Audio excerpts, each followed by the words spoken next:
Hello, I'm Martijn van Tilburg, and I will be talking about 10,000 feet. Just before I talk about that, a little bit of introduction where I'm coming from. I'm a designer.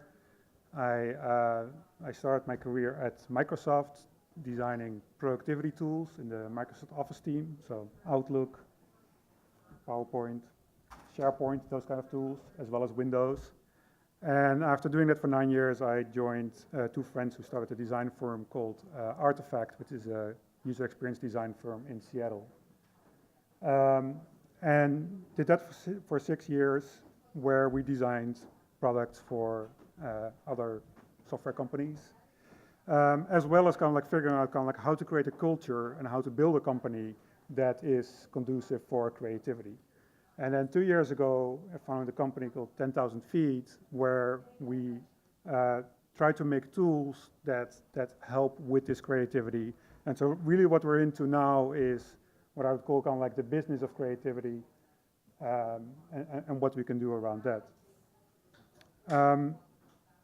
When you think about a project that went well in the past, like most likely you had some autonomy in doing that. And we know kind of like from running Artifact and other design firms that this autonomy is very important in coming up with great ideas, and as opposed to someone telling you what to do or you feeling very constrained in kind of like how you can come up with designs.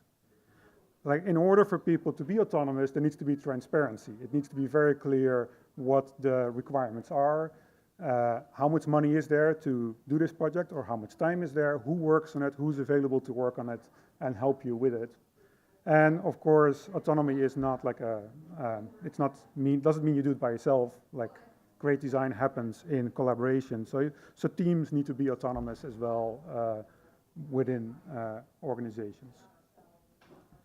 So what we've built as a company is, for now, we focused mainly on kind of like the business aspect of this.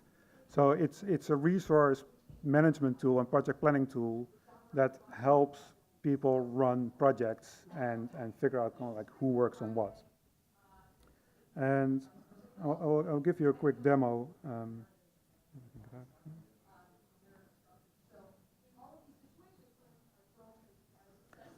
So the tool we've built is, it's a software as a service, so it's an online tool.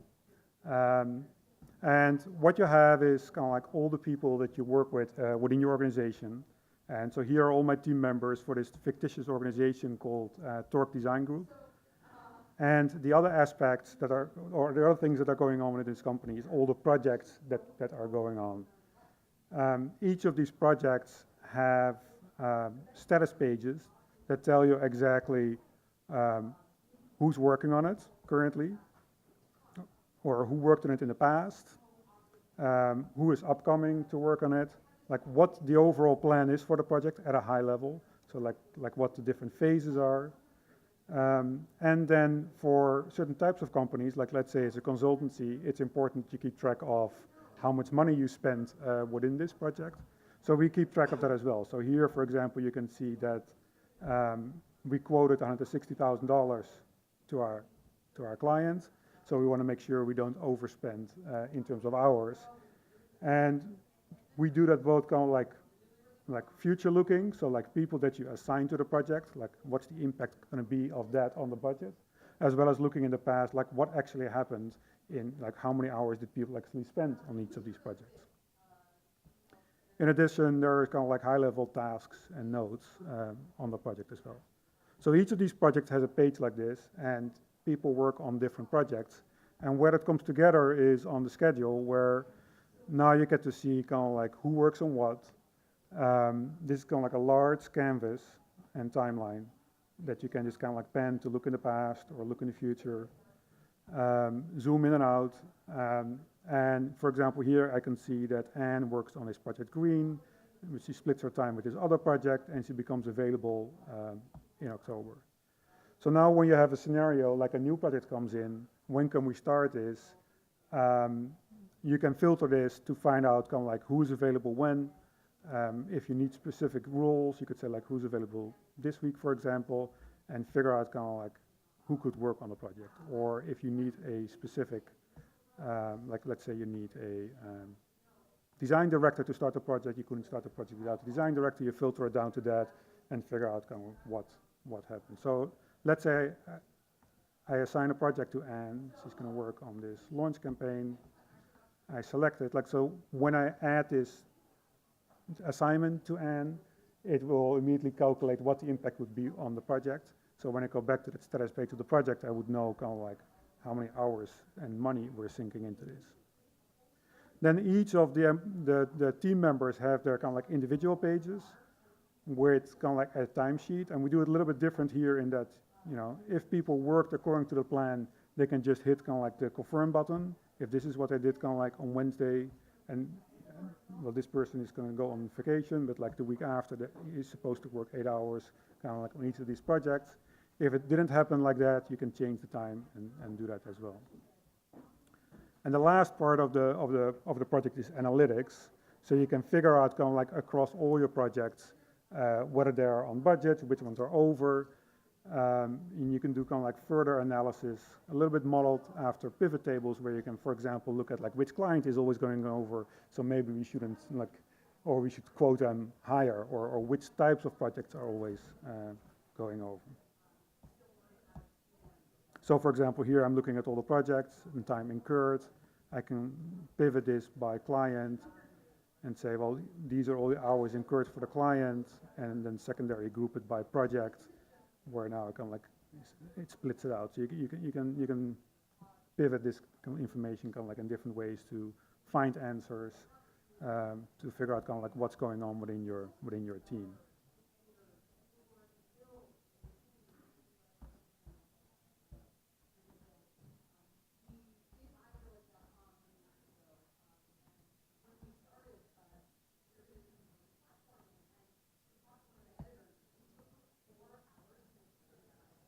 So to get back to kind of like these goals that we have around kind of like autonomy and transparency and collaboration, kind of like the autonomy is in that we kind of like stay high level, and hence the name 10,000 feet, and not allow you to kind of like prescribe the plan in too much detail so that teams have room to kind of like fill it out. The transparency is in that people can get to all the information and see who's working on what and how much room there is within each project. And it's a collaboration platform as well. So as a company, because of our design background, we apply kind of like a design approach to many things, like ranging from kind of like how we design a product, as well as kind of like our business operations, how we want to kind of like do things around sales. Like for the sake of this presentation, I kind of like wanted to talk a little bit more about design and specific design principles that we applied to the product. So the first one is kind of like to focus on the big picture. Like instead of kind of like creating a tool where kind of like people become slaves to the process or the tool, where you run through kind of like very, very specific things, we really try to keep it simple and in a way kind of like focus on the metadata of the project rather than kind of like the work that goes on the project itself. I mean, there's tons of tools that do that already, ranging from like Basecamp or task management tools that can do that.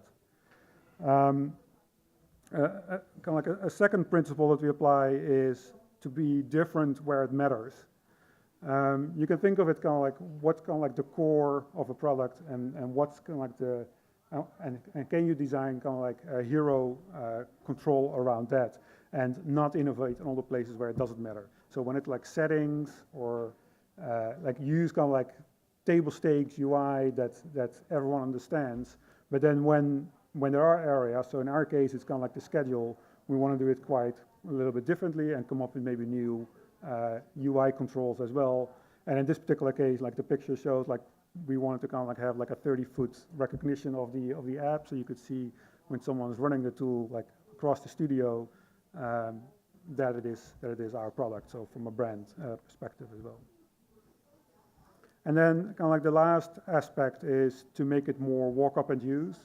So there, especially for tools like this or productivity tools, there are kind of like two camps. It can be walk up and use, like when you go there, you can figure out immediately what it is, or it's optimized for efficiency. Like controls are hidden, you can do things faster.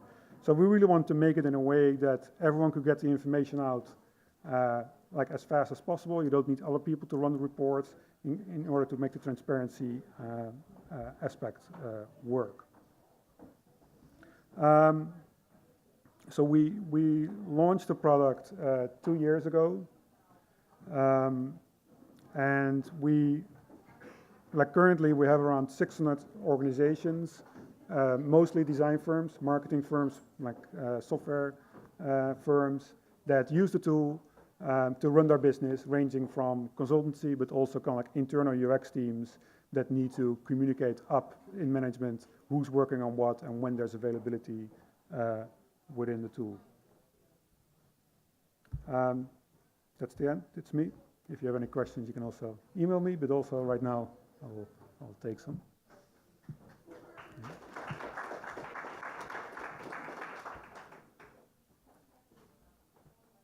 Yeah. Can the individual staff members easily edit things so if they have to be working on a project and it took a lot less time than they thought, and they make changes on the fly, or is there some project manager who controls the allocation of time? Yeah, I mean, this is typically a cultural thing, how it works within an organization. In most organizations that I've seen, it's kind of like horse trading, where, you know, like I need this person and some agreement is made, and when that agreement is made, it gets entered in the tool. Like, because you don't want, everyone who needs to be involved needs to be aware of kind of like those changes. But our goal is that